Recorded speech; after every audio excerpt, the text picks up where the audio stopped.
just very briefly talk about how that was for you. You were asking yourself, who am I? Where did that take you in terms of investigation? To begin with, I had a presumption that what I am is this individual entity, and that if this individual entity practices for long enough, studies hard enough, this individual entity will gradually dissolve itself. And of course that's not the case. The individual entity cannot dissolve itself.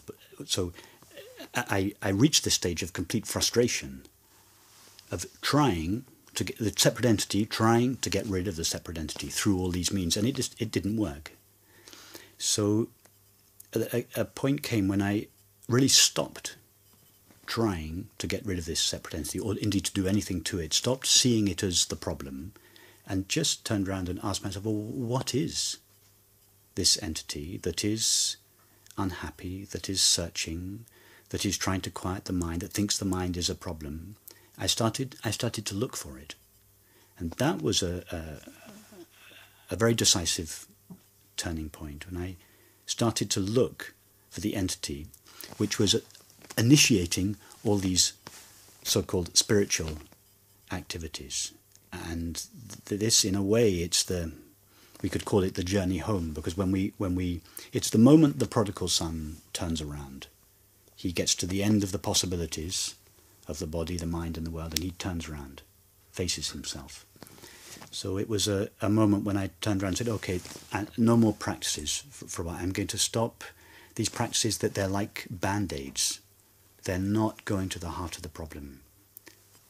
What is this one? Who is this one that is unhappy? And this, as I began to look for this one, I never found it. And so you had the feeling of being unhappy, and you looked inside, and what you're saying is you couldn't find the person or the part of you that was unhappy. Is that right? There was my life, and in this case my spiritual life, was motivated by a desire for the entity that I believed myself to be. I, this inside self, wants to find happiness or enlightenment. I want to find, I want to be enlightened. I want to be happy. Yeah. And this I had explored it normally in the world, as one does. And then I had begun to explore it spiritually, which is a kind of refinement, we could say, of the worldly search. But nevertheless, it's still a search, more in the realm of the mind, in my case, stilling the mind, states of mind. So I had tried all these things, had got some temporary relief, but no real satisfaction. So at some stage I turned round, who is this one? Who is this I, this Rupert, that wants to be happy or enlightened or peaceful or whatever? Okay, if you're ruling my life, show up. What are you? Where are you? I want to know you. I want to get acquainted with you. And so that then I started looking, but we never find that one. But how did you turn it around? What was your process of turning it around?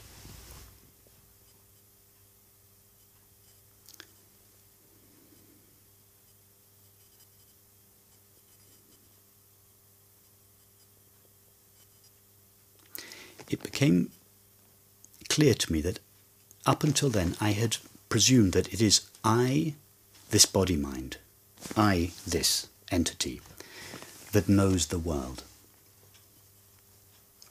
But it came clear quite quickly to me that no, it's not I, this body-mind, that knows the world. It's I, this, whatever exactly I am, that knows the body, mind, and world. In other words, the mind and the body are known. I know my thoughts. I know the body.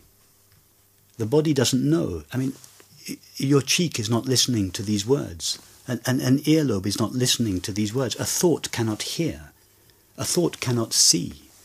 So it became clear in my experience, no, it's not a body-mind that knows or experiences. The body-mind is experienced, is known. But I know that it's known by me.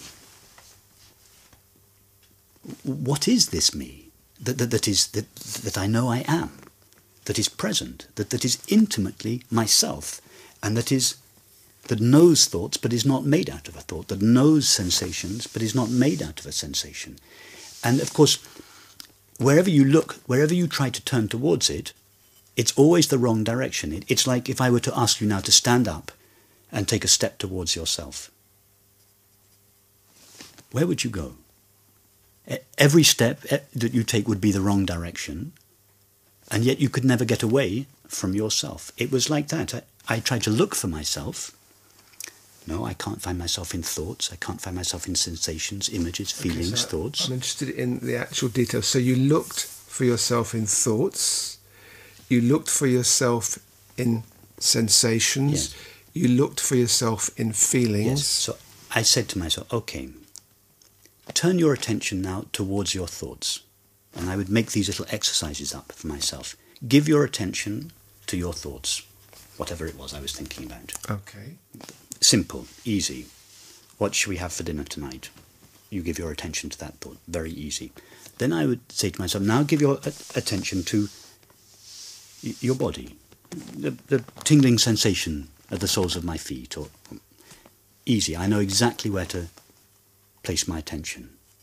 And then I would ask myself, okay, now turn your attention towards whatever it is that is aware of this thought or this sensation.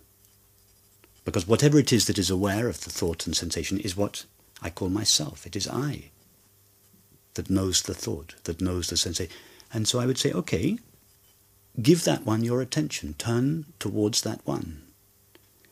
And to begin with, because we're accustomed to focusing on objects, on thoughts, on sensations, on perceptions, I would begin to look for myself for yet another object, a kind of super object, a subtle object. And I found that whatever I landed my attention on was, again, some subtle, maybe a very subtle feeling in the body. But then I would ask myself, no, don't give that feeling your attention. Give the one who knows that feeling. Who is aware of that? Give that one your attention. And to begin with, I would go out again towards an object, and then it would collapse back. And then the impulse to go out again, to find myself as some kind of a thing, some kind of an object, the impulse would rise up, and the futility of it, the impossibility of it, would just automatically collapse the effort. And I just found that it was so ridiculous to look for myself as some kind of an object, because I already was. Myself is too close to myself to be found or known as any kind of an object. So there was a collapse of this looking for myself as an object, and it was replaced by a sense of, I am myself already. I can never know it as an object, but that doesn't mean that I can't know it intimately in my experience, not in subject-object relationship, but it knows itself.